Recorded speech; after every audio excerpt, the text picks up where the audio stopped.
Being a Blue Angel means you're going to do your best to uphold the idea of being a Blue Angel. It's not the fact that you're any hotshot pilot per se.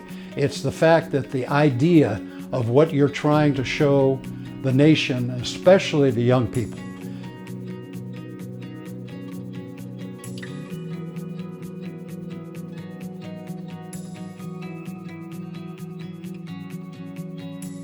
I went to the University of New Mexico, and to help earn money, I went out and worked for a fixed base operator out at the Albuquerque airport. They were a Piper dealer. And you know, I washed windows and put gas in airplanes, and I made just enough money to start taking flying lessons. So I kind of got started that way, and then the Navy started a program called the Flight Introduction Program, which gives you your private license while you're in college. Well, I jumped on that, and then off to flight school.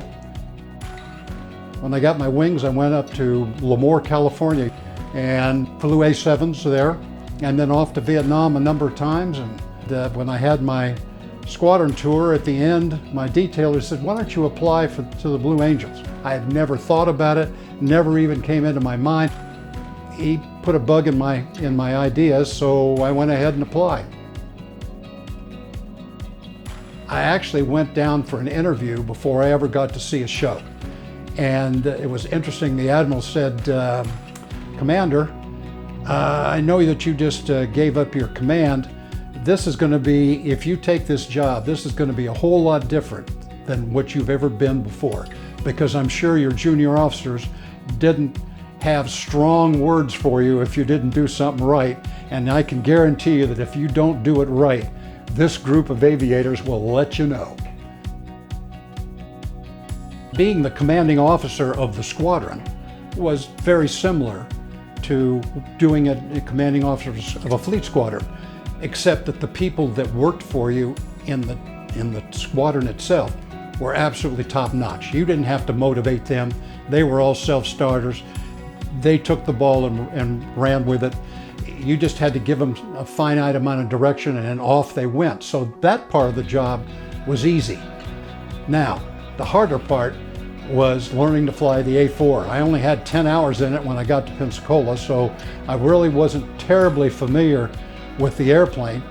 We had a few hours in Pensacola before we flew out to winter training, and of course winter training is high tempo, and you really got a feel for both the airplane, the squadron, and the mission by being out in El Centro. The A4 was a superior demo airplane. It was not fly-by-wire. You didn't have an automatic flight control system that told you what you can't do, which is one of the things that the team now has to deal with, is that the F-18 won't let you do certain things, or it'll tap you on the back. But the A4, you could really do some things that were, I thought, part of a superior demo. The back-to-back roll was one of the ones I really enjoyed.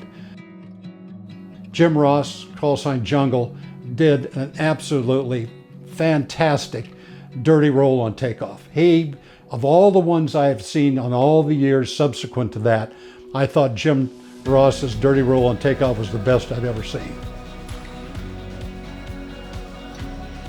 So the San Francisco Bay show was wonderful, as one of the ones that I always remember. Dianne Feinstein was the mayor, and apparently her phone rang off the wall with people complaining, wanting to know why these airplanes are flying around the Transamerica building and scaring everybody.